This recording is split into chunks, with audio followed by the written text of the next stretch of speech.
സരിൻ വന്നിരിക്കുന്നു. അതായത് ഇത്രയും നേരം കാത്തിരുന്നത് പോലെ സരിൻ എത്തി എന്നുള്ളത് തന്നെയാണ് വലിയ സന്തോഷമുണ്ടാക്കുന്നത്. സരിൻ എത്തിയിരിക്കുന്നു. അവസാനത്തെ നിമിഷങ്ങളിലേക്ക് കടക്കുകയാണ്. 4 ആഴ്ച മുന്നത്തെ കാഴ്ച ഓർമ്മയുണ്ടല്ലോ, അതിൻ്റെ ഒരു 10 ഇരട്ടി വലിപ്പത്തിൽ കാര്യങ്ങൾ തുടങ്ങും. ഞാൻ വളരെ കൃത്യമായി പറഞ്ഞില്ലേ, രാവിലെ മുതൽ പറയുന്നുണ്ട്, എൻ്റെ കംപ്ലീറ്റ് അസസ്മെന്റ് ഞാൻ പറയുന്നുണ്ട്. ഇരട്ടി വോട്ടുകൾ ഇടതുപക്ഷത്തിന് കഴിഞ്ഞ അസംബ്ലി തെരഞ്ഞെടുപ്പിൽ കിട്ടിയതിൻ്റെ ഇരട്ടി വോട്ടുകൾ, 70,000-ൽ കുറയാത്ത വോട്ടുകൾ ജനങ്ങൾ അറിഞ്ഞു നൽകുന്ന തെരഞ്ഞെടുപ്പാണ്. 70,000-ൽ കുറയാത്ത, അപ്പോഴും ഞാൻ 70,000-ൽ കുറയാത്തതാണ്. നിങ്ങൾ ജനങ്ങളുടെ മനസ്സിലെ കണക്ക് നോക്കിയാൽ മതി. 20,000-ൽ കുറയാത്ത ഏകപക്ഷീയ വിജയമാണ്. അതിലെന്താണ് തർക്കം? ഏകപക്ഷീയമായ വിജയമാണ്.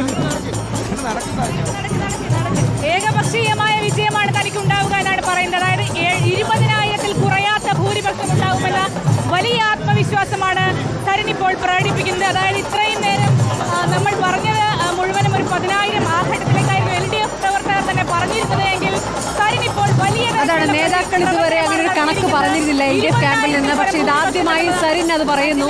20,000 എന്ന വലിയ കണക്കിലേക്കാണ്. അതായത് ഇതുവരെ വേറെ ആരും പറയാത്ത ഒരു അവകാശവാദം. 20,000-ന്റെ ഏകപക്ഷീയ വിജയമാണ്. അതെ അതെ, ആ രമേശ്